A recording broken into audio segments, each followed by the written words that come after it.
The Two Guys in a Podcast. I'm Tom Waite. And I'm Mike Cardinale. And on today's show, we're going to continue the conversation on leadership, specifically talking about honest communication and commitment.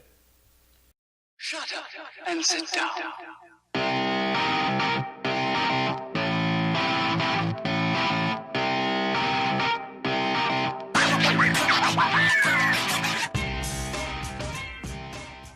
Before we jump into today's topics on leadership, honest communication, and commitment, let's talk about our last video.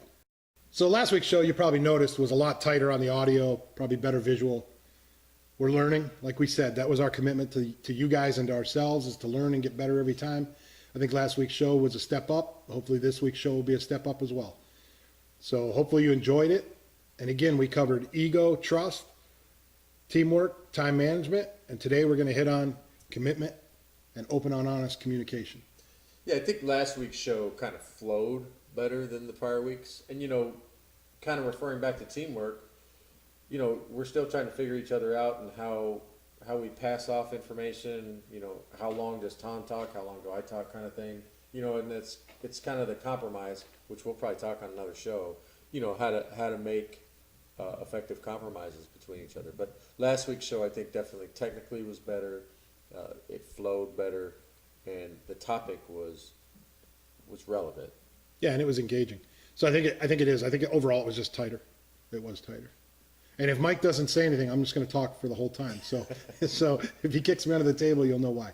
Well, part of it, you don't want to interrupt the person when they're chattering on about something, especially when it's good information. So again, you'll see us try to figure each other out, and that teamwork and open, honest communication. And that teamwork is important. Yeah. Yeah, so tying last week's topic into this week's topic, we talked about teamwork and time management last week. This week we're talking about open communication and commitment. And even prior week, we talked about trust and ego. So the idea is we want to tie in all of these principles to really give you some tools in the toolbox to use on a daily basis when it comes to leadership. Yeah, so far we've got, after today, it'll be six tools that we'll be able to utilize, be able to pull out of our toolbox when the situation is appropriate. Utilize that little tidbit we keep talking about from what we've talked about or what you've gone out on your own and learned. And you're going to be a better leader for it, better coworker, better teammate, better employee.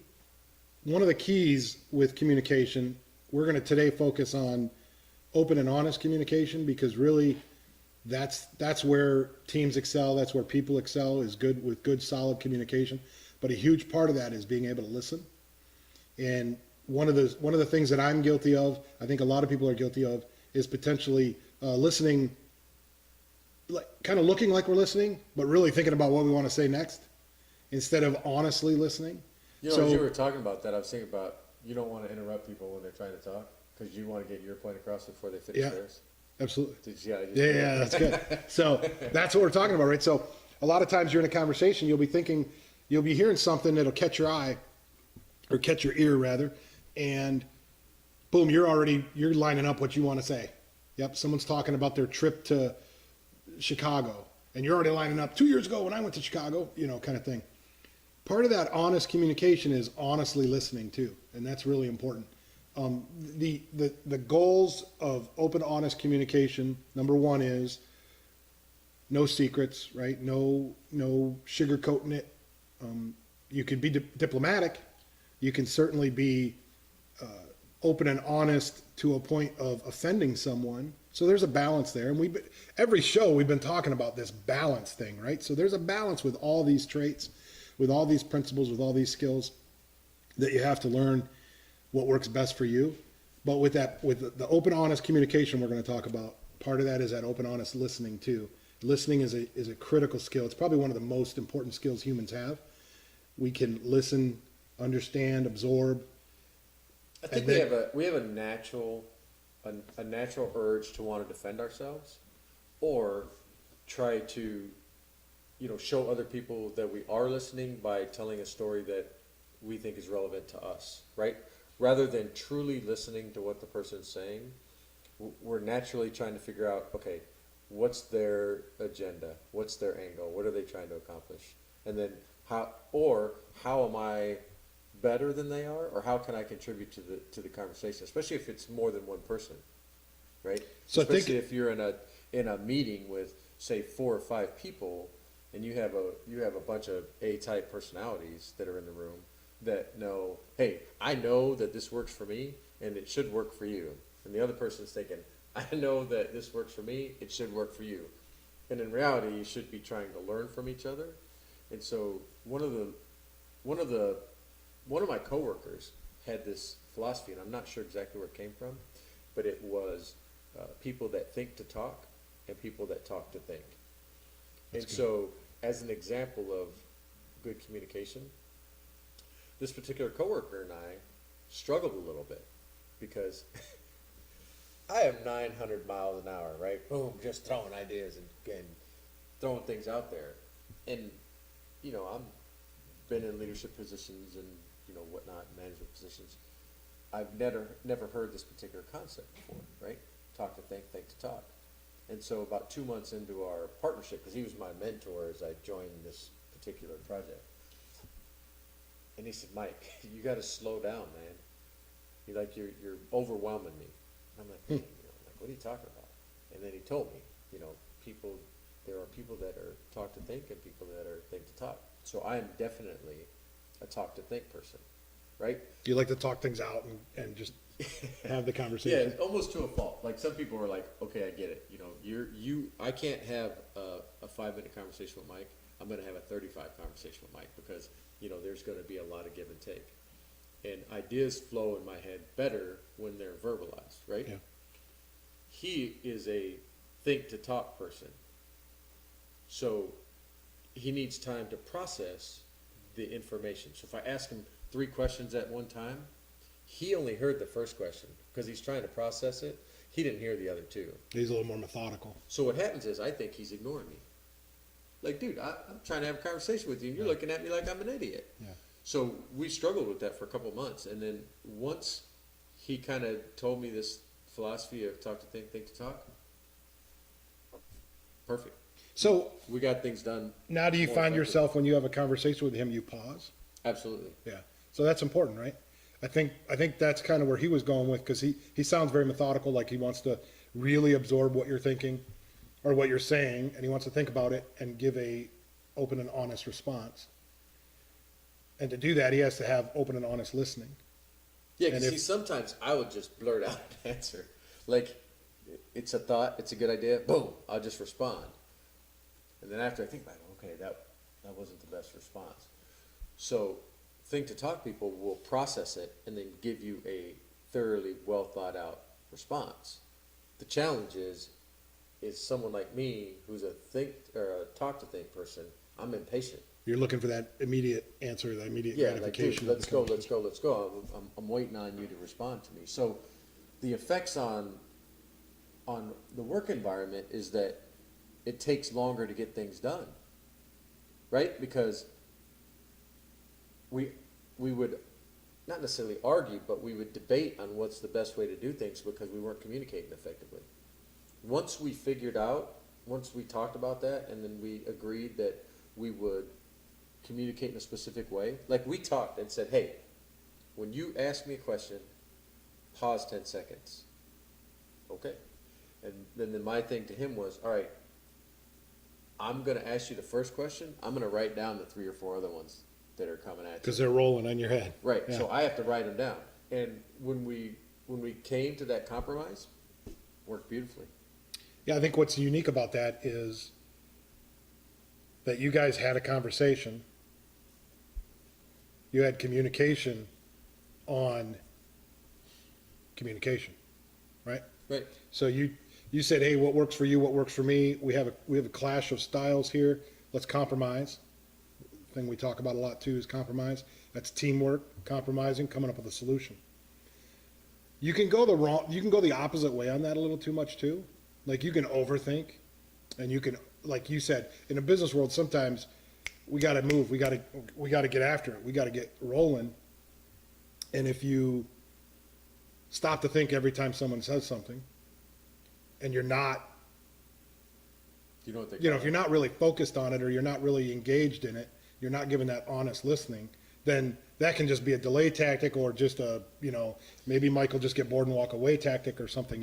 But it doesn't sound like it with this individual you're talking about, but it's They call that paralysis by analysis. Yeah. Right? When you got to just overthink. Oh, I like buzzwords a little. No, me too. I like it. Yeah. But yeah, so paralysis by analysis. Like, we need to have all this information. There's a personality trait thing that a lot of different businesses use. Sorry, I'm looking at my watch for some stupid reason. For example, insights. Yeah. Insight says you're a specific color. Right. So there's four colors on that insights wheel. We'll link the description below if you want to learn more about insights. It's red, green, blue, and yellow. So red people are aggressive. They're, hey, this is my way, the highway, very task oriented. Blue are more focused on details, very detail oriented. Green is more focused on people, and yellow is more of a mentor, cheerleader, someone that's worried about synergy and that kind of stuff. What color do you think I am? Maybe red. No, I'm No? yellow. I'm yellow. Yellow? Strong, high yellow. So it's similar like the old disc profiles Yep, and everything else. yep. The D personalities. Yeah. Yep. That's interesting. I haven't seen the one with the colors. Insights? Yeah, I haven't seen insights, but that would be interesting to look up. So again, we'll leave that in the link below so people can go and check that out. Yeah, for sure. It's always good to be able to understand where you are. Like I know people, and myself included, that have taken those personality trait tests and stuff and say, "No, that's not me." No, it is. Yeah, it is when you and I. There's a psychology behind it, and if you're honest with yourself, that's what it is. I'll tell you, the insights was spot on. Yeah, that's For a good me, one. I'm gonna have to try that. it was So you're spot yellow. So yellow was more the almost a well-rounded, more. I wouldn't Kinda- call it well-rounded. It's they called it lead with a specific color. So it's a personality trait, but it's basically what your go-to is. Yeah. What your fundamental leadership Yeah. principles are. So, a lot of people think that red is the best way to be because they're the go-getters, they're the get-afters, they're the ones that get things done. Maybe from a military standpoint or some, Well, the thing is, like you just talked about earlier, it's a balance, yeah, right? So if I'm in this particular leadership situation or this particular confrontation, whatever you want to call it, what's in my toolbox to use to make it the best situation? right. So example is, I might have, I might need to have a difficult conversation with an employee. And this particular employee is very confrontational, let's say, for example. How do I deal with this person, right? Do I pull my green out because I want to be more worried about people? I want to be focused on a person. Do I need to pull my red out because this person really needs more direction? Do I want to pull my blue out and go over, okay, this is the things that you've done well, this is the things that you haven't done well?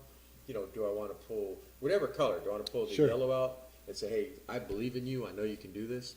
So it's knowing which principle, which tool, which idea to use to make that situation the most beneficial. And that's really going to impact your communication. Literally, that's the open, honest, one size doesn't fit all on communication, right? So you gave, I believe it was in our first podcast where we talked about ego and trust. I believe you gave a story of where you would communicate with one person one way and other people were saying, oh, you baby him or you take care of him and stuff. And you had to say to them, no, I have to communicate with him this way and I have to Right. communicate with you this way. And it's the same thing you're talking about now, is being able to reach into that toolbox with the various different personality traits and understand how you want to communicate with somebody. And really, ultimately, what that does is allows you to be authentic when you communicate with people. Right. So if you're not being authentic or you're trying to jam one style of communication with everybody, that's a recipe for disaster. It's really not successful. You still may come across hard feelings if you have this open, because sometimes open communication, open and honest communication, I think we used the analogy before. My boss sat me down and said, this is not going to be an easy conversation. But he was open and honest. I probably wouldn't have started out that way. Just But I gotta respect it, right? Yeah. I gotta respect it because he's telling me up front, I'm gonna be brutally truthful with you right now. Right. And let's not let the ego and let's not let these other things get in the way. And really that builds better trust. Yeah, so we've spent several minutes talking about open communication. And so I think we've made a good point about the effectiveness of it. Yeah, well, I want to add one thing though. I think You always do. I know. So, I think to kind of summarize it a little bit here is open, honest dialogue doesn't mean necessarily brutal dialogue. Doesn't necessarily mean heartless, right? Because you got to have the compassion, you got to have the understanding and everything. But when there's a tough conversation to have, you have to be willing to have that tough conversation. Right. And the best thing to do in those situations, and I'm really bad at this, I'm really working on this hard, is just be that direct person. Don't beat around the bush. Don't try to soften it. It's I'll tough. spend 5 minutes softening a 16-second conversation, right? And not the best way to go. Yeah, okay, do I feel better? Yeah, but the other person hearing the hard news, you can try to make them feel as good as you want. They're still going to hear bad news. So, or it doesn't necessarily have to be bad news, but it just has to be that open, honest dialogue. Do you remember in Dale Carnegie they talked a lot about being genuine? Yeah. I think if you're being yourself and you're being genuine, the initial sting of your honest feedback could be difficult. If people realize it's coming from a good place, Yeah. it might take a little bit of time for that to occur. I think, like in your case, it may just be the confidence level of saying, I know this is the right thing, even though they may not see it as the right thing. I'll deliver it in the way that I know is genuine, and then it will work out the way it's supposed to. In situations where I have focused on being direct, having the compassion and everything in the conversation and the honesty in the conversation and being genuine, but not beating around the bush and just being direct, I've had better success. Right. So those things are locked away now in my head to say, okay, it's more just sometimes open and honest dialogue is positive and, hey, you did outstanding in that interview. I just want to let you know you really knocked it out of the park, or, hey, here's a couple things that you could have worked on, could have been a little better in. Anyway, I think the key point there, I think, Mike, is what you were talking about is that open, honest dialogue. Put that toolbox put that tool in your toolbox, be able to pull that out when you need it. You don't need it all the time. Well, I'm not saying you cannot have open, honest dialogue all the time, but when you're in a tight situation or you want to talk about something that might be perceived as critical or constructive criticism, using that open, honest dialogue is going to get the best result. And I think that really leads us into the second half of the topic, and that's commitment. And that's, I kind of been thinking about this for the last couple of weeks, and it's the old Navy, right? For you sailors out there, honor, courage, and commitment. Those are just three buzzwords that we think are just cool, right? But they mean something. In my case, they're not just words. They mean something. It gives you the ability to really think about things that you do on a daily basis, right? And so for me, it's, honor, courage, and commitment. Am I doing the right thing for the right reasons, So just a little sidebar. But commitment is a difficult thing, right? So when we talk about trying to build trust, and we talk about trying to watch your ego, and we talk about time management, and we talk about teamwork, and we talk about open communication, how committed are you to doing those, to focusing on the things that are important, right? So I know I got to have a tough conversation with Tom today on his dress. Our code of dress is one thing, and he's not doing it. Or let's use safety equipment. Yeah, you're not wearing I've seen PPE him- or something. Yeah, I've seen him a few times. PPE is personal protective equipment for those that don't know. So, Tom's not using his PPE like he's supposed to. And I've warned him 3 or 4 or 5 times. Now I got to have a more formalized That conversation. open, honest dialogue. Right. So I got to be committed to doing that. Sometimes that's a tough thing to do, right? Sure. And I know people that stress over having those types of conversations with people. So I want to take just a quick moment to read the definition of commitment by, everybody's favorite Google. So it's the state or quality of being dedicated to a cause, activity, etc., or engaged or an engagement or obligation that restricts freedom of action. Two kind of different statements, right? So sometimes commitment is a difficult thing to define, is my point. So, in the case where you have to have a difficult conversation with an employee, I don't think that's something that you should have just straight off the cuff. I think it's something you gotta think about. When you're effective at planning, you also take into account contingency plans and things like that. So when you commit yourself to having a tough conversation with someone, and you go through your planning and you go through all these different phases, whatever you do to commit to it, and you go into it and you have that open, honest communication, then at the end of it, you're going to feel real good. They're going to feel good. You're going to feel good. Sometimes commitment also comes with sacrifice. So in order to do this, in order to be effective, sometimes you got to make a sacrifice, and sometimes it's not an easy one. I could be sitting in the camper drinking beer and relaxing, but it's important to me to support Tom in his I don't know if you want to call it a dream, but in your in your desire to make this show successful, and it's important again that to understand commitment sometimes comes with sacrifice, I guess is the point I was trying to make. Yeah, and reality is we're kind of feeling this out as we go, because again, our work schedules are pretty challenging, our life schedules, and we'll make it work. Today being Memorial Day, we're filming this on Memorial Day. There's no better example of commitment, right, than those that we honor on Memorial Day. I don't know too many people that signed up to want to go to war. Not to say that doesn't happen, but the reality is you sign up for various different reasons. I know people that have signed up to take advantage of the GI Bill. I know people that have signed up to, their state may pay for tuition at a state school if you do 4 years in the military. Various different reasons. Some people did it to get out of trouble, to change their life. But it's a commitment. Everyone that signs that line and stands there and takes that oath, it's a commitment. Law enforcement, first responders, firemen, everyone that serves is a commitment. Service is a commitment. Teachers, in our line of work, manufacturing and things, sure, there's a commitment there.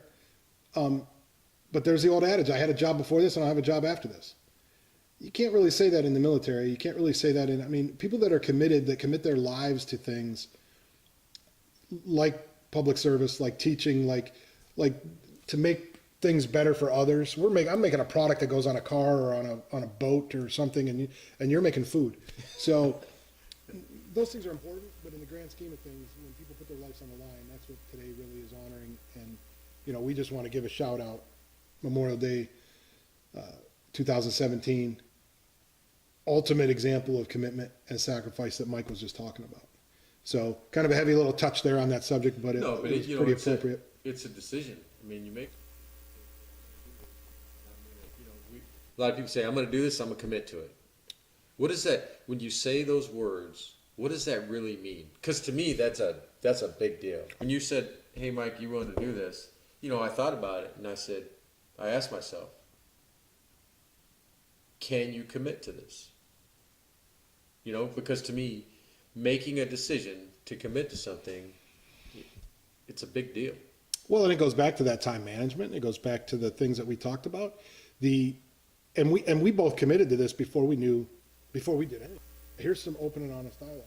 When Mike said, "Hey, Saturday I can't come over," all right, I went out and did landscaping. So it wasn't like a ruin to my day.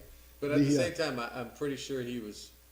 Because sometimes I was disappointed. Because I wanted, when I get into this, I'm the guy that wanted 18 camera angles and 75 mics and but the reality is we're just going to work it out. We're here doing it today. He drove down. He only slept a couple hours, came down. Later in the week, I'll go over to his house. We'll knock out another one because we're committed to once a week getting this video out, and it's a great example of what we're talking about today. We're going to have the open and honest dialogue. I'm fully expecting, we're jumping into summer here in Michigan. The Troy Lions here. So we're jumping into the summer, and he just bought a new camper. I'm pretty confident he's going to use that camper. We might have a show in the camper. Yeah, you never know. Stay It would tuned be for kind of that. neat. We might do a remote. off-site, Remote. We'll pull into a thing. parking lot somewhere in the no. I'm sure he's going to go. Him and his family are going to go use that camper. And you also take you're a jeeper, so you go up to Silver Lake for several weeks, I think, and with a group, a pretty large Yeah, group. for this channel, I'm actually going to have some Jeep footage. Yeah. Late Pretty July. exciting stuff, We'll too. drop some Jeep footage. Yeah, pretty exciting pretty footage cool. up there on the Silver Lake sand dunes. But anyway, the reality is there's going to be times where we're not going to be able to get together, and so we want to be able to try to get some shows under our belts and things for those times we can, because this isn't our job, but we're committed to this as if it is a job, right? And we're not getting paid. We're not making any money on this, but we don't care about that. We care about being able to give good content, not only sharing ideas with each other and bouncing ideas off each other so we can get better at it, but to share ideas with you guys. And again, leave some feedback in the comments if you want to get engaged in these conversations and give us examples. In my estimation, it's that people don't execute effective leadership. Everybody has so there's a couple of different schools of thought, right? There are born leaders and there are leaders that are made. So I am not 100% sure which one is true, right? Because some people have charisma and There's some natural people are abilities. naturally attracted to them, right? So is that a born leader? I don't know. You can read a lot of research articles that talk about and support that idea, and then there's others that support that leaders are So learned behavior. built. Yeah. I mean they're put in positions where they have to become a leader. For example, when I was first in the Navy, I was a knucklehead. I wouldn't consider myself a born leader, right? Over time, I was put in a position where I was now responsible for other people. So if you want to define that as being a leader, now I had to execute leadership because I was responsible for other people. So it's no longer just me, and my nonsense and things that I was doing in the Navy. So I would have to say in that statement, I would disagree with you. And so for examples, for me, in my experiences, I've come across individuals that tried to shy away from leadership roles. Yeah. Once they were given the confidence and say, hey, I believe in you, I know you can do this, they excelled. And so me, that is part of being a good leader, is encouraging and inspiring people to meet their potential. One of my biggest pet peeves in life is wasted potential, right? You look at somebody and you say, man, I believe in you. I know you have this talent or this skill or this ability or this gift, and they don't see it. So, for me, part of leadership is encouraging people to step out of their comfort zone, and look and say, okay, if he thinks I can do this, then I probably can. I'm the same way. There's things that I don't know that I'm good at or not good at. And people will tell me, no, man, this is something you're good at. You should do this. Right. Pursue it. Yeah, I don't think I'm good at it. No, you're really good at it. You should really, so I think to me that, people given the opportunity, shown the appreciation, and shown the confidence will, in my opinion, 9 times out of 10 execute. Yeah, I think I agree with you, and I think that's a good explanation of it. I think one of the key critical characteristics of that is, like when I said not everyone's a great leader, it was more like along the lines of what you said. We all can be leaders to varying different degrees, and it's how you utilize the tools in your toolbox. How well you're proficient in them, really. And ultimately, though, it comes down to what you said: inspiring others, right? Inspiring others to accomplish a goal, accomplish a mission, reach their potential. All of those various different ways of inspiring people to perform better is really what leadership is about. I mean, that's the rudimentary definition, is inspire others, right? Leadership is to inspire others. And like we talked about earlier, you have to have the ability to have honest communication. And you have to be committed, to give too. that and to receive it. Correct. Because, like we talked earlier, I might tell you, hey, I really want to know what your opinion of XYZ is. What do you think of my shirt? you know, you're going to try to be polite and say, you know, that's a great shirt. No, I want your honest opinion. Yeah. That thing is stupid, Mike. I don't even know why you wear that thing. Well, I would just throw that's it. like I said, don't ask me for my opinion if you don't really want it. Right. Yeah. So then you got to be able to receive that, Correct. right? As well as When you dish it out, can you take it kind of analogy? yeah. Yeah. Yeah. And so Ultimately, I think if you have the open, honest communication and both parties in the conversation are understand that, right. it's going to be a pretty successful conversation.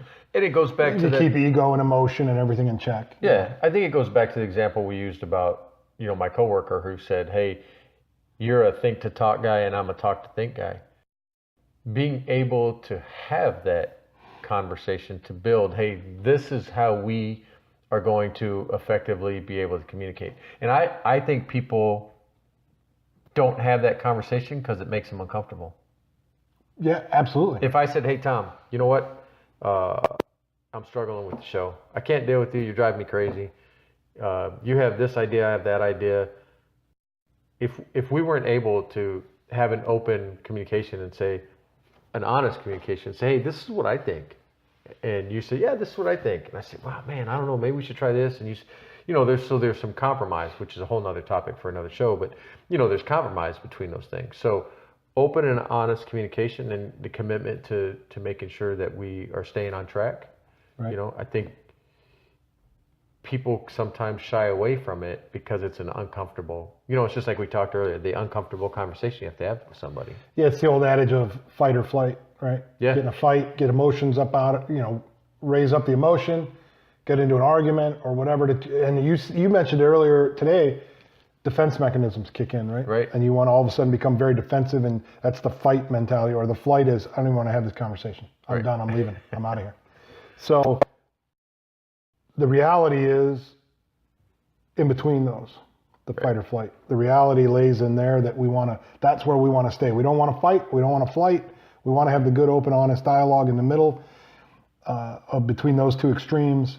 And that takes commitment. So that's kind of what we've been talking about today, is the open, honest communication, using some tools in your toolbox to be able to really deliver good or bad news, but in an open and honest way, direct, concise, not rambling. I tend to ramble. So that's something I'm working on a lot.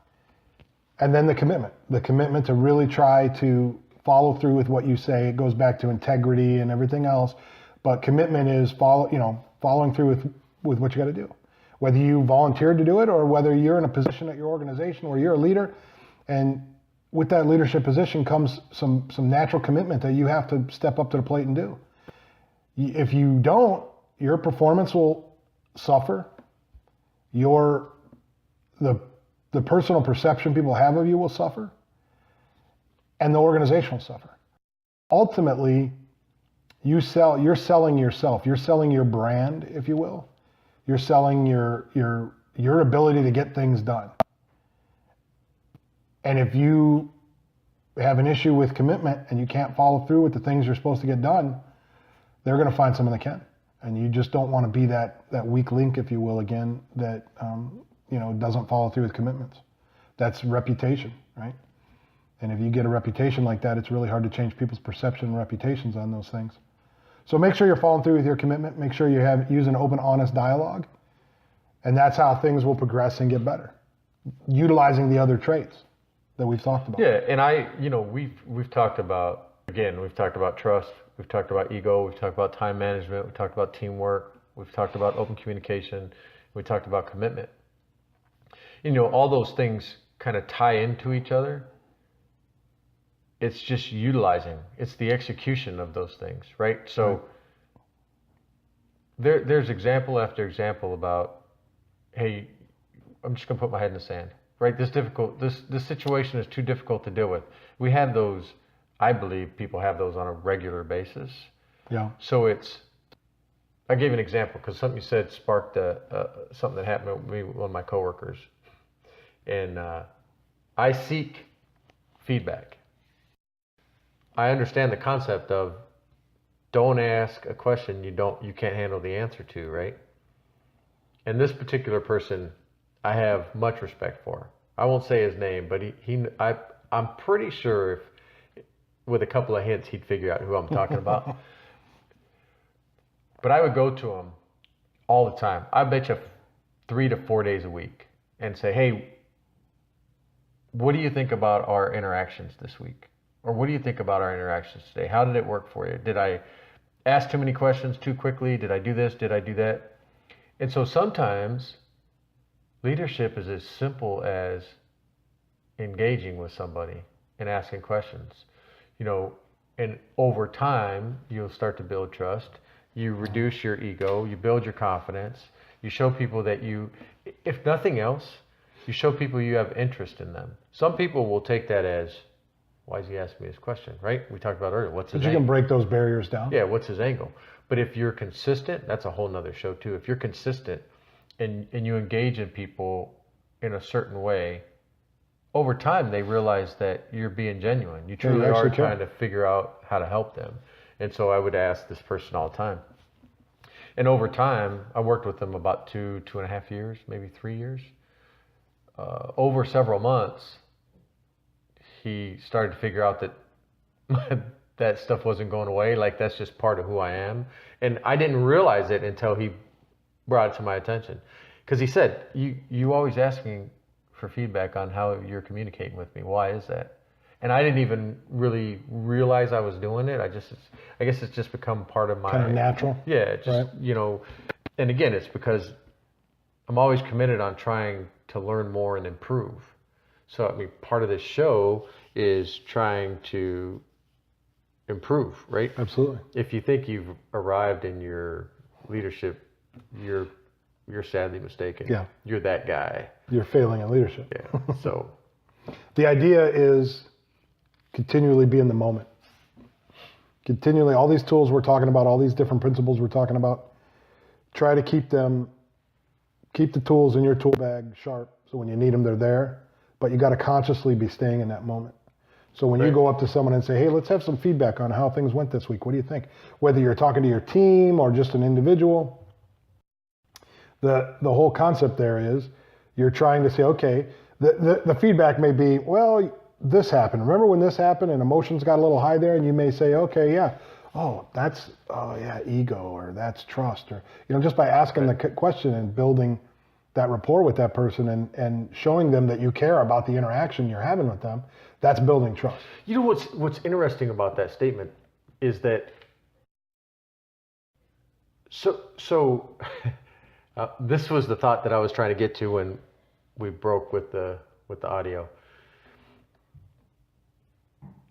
I'm used to working with people that are trying to improve in one way, shape, or form, whether it's trying to improve a process or trying to improve a system or just trying to get better at whatever. And what I've dealt with in the past is just negative, toxic kind of attitudes.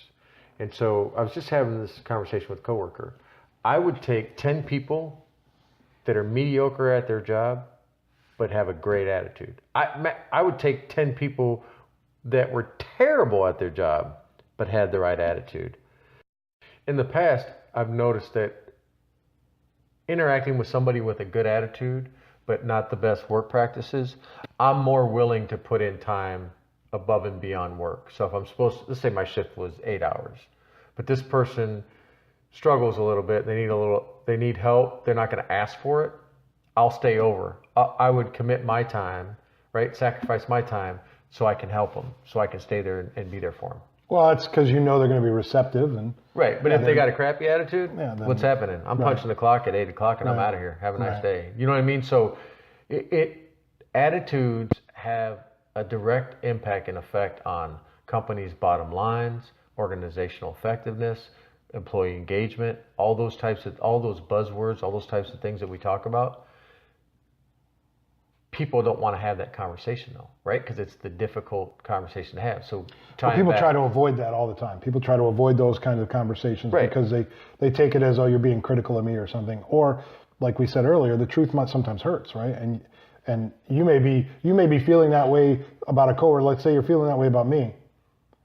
And I know, but I just don't want to admit it. And I don't want to address it. I don't want to go there, right? Well, I've worked with managers in the past that are like, I don't want to deal with personnel issues. We just need to get the job done. Well, Part of leadership is doing it. I'm here to tell you that you want to improve the bottom line and profitability. People matter. People Relationships matter. Yeah, we talked about that in our first episode, right?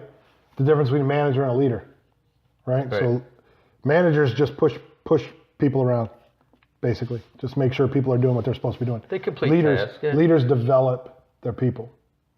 And the people then take ownership of those tasks and get them done through that avenue.